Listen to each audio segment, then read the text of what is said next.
By Richard Goldstein. New York Times, May 14, 2018. New York. Chuck Knox, a three-time NFL Coach of the Year who believed so strongly in the running game that he earned the nickname Ground Chuck, but who persuaded the New York Jets to take the pass-throwing Joe Namath in the draft, died Saturday. He was 86. His death was announced by the Seattle Seahawks, who said he had dementia.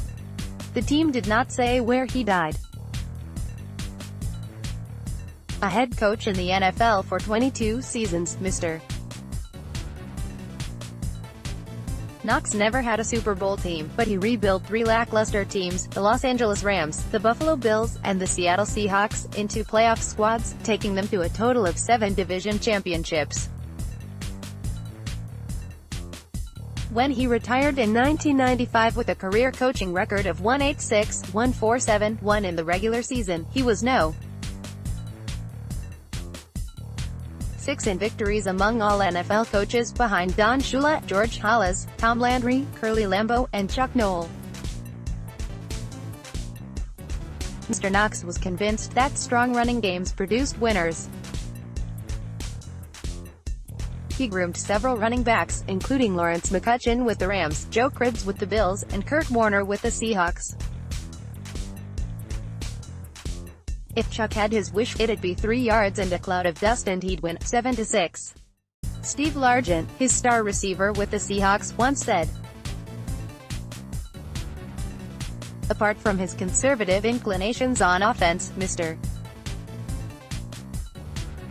Knox preached discipline and hard work on the football field, the qualities he displayed as a rugged lineman at Juniata College of Huntington, PA, having come out of a steel town where his hard-drinking father worked in the mills and wanted him to do the same. People ask how I keep winning with players that aren't the most talented.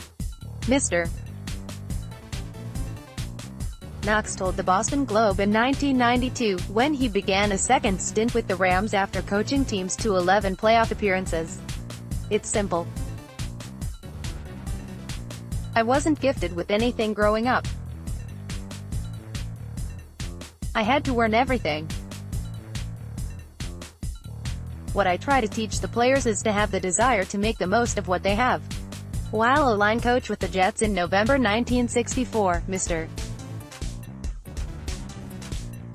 Knox lobbied their owner, David "Sonny" Werblin, and the head coach, Lee Bubank, to take quarterback Joe Namath as the American Football League's No. 1 draft pick. Despite his knee problems at the University of Alabama, I pushed Weeb very hard to take Joe, Mr. Knox, who had first spotted Namath's athletic ability when he was a teenager in Beaver Falls, PA, told Mark Kriegel in his 2004 biography, Namath, Mr. Knox built an outstanding offensive line with the Jets, led by Winston Hill and Sherman Plunkett at the tackles. They knew Joe Namath was going to make the difference, and we had to be able to protect him, he recalled. But Mr. Knox became an assistant coach with the Detroit Lions in 1967, missing out on Namath's engineering of the Jets' stunning Super Bowl triumph over the Baltimore Colts in 1969. Charles Robert Knox was born on April 27, 1932, in Sewickley, PA, an industrial town near Pittsburgh. After playing tackle at Juniata and graduating with a degree in history, he coached at Pennsylvania high schools and then became an assistant at Wake Forest in Kentucky before being hired by the Jets in 1963. After 4 seasons with the Jets and 6 as an assistant coach with the Lions, Mr. Knox replaced Tommy Prothro as coach of the Rams in 1973, taking over a team that had gone 6-7-1 the previous season. Mr. Knox coached the 73 Rams to a 12-2 regular season record and had 5 consecutive National Football Conference West Championship teams in Los Angeles, doing it with 5 quarterbacks, John Haddle, James Harris, Ron Jaworski, Pat Hayden, and Namath at the end of his career. But his Rams were beaten in the NFC Championship game 3 consecutive times, by the Minnesota Vikings after the 1974 season, then by the Dallas Cowboys and then the Vikings again.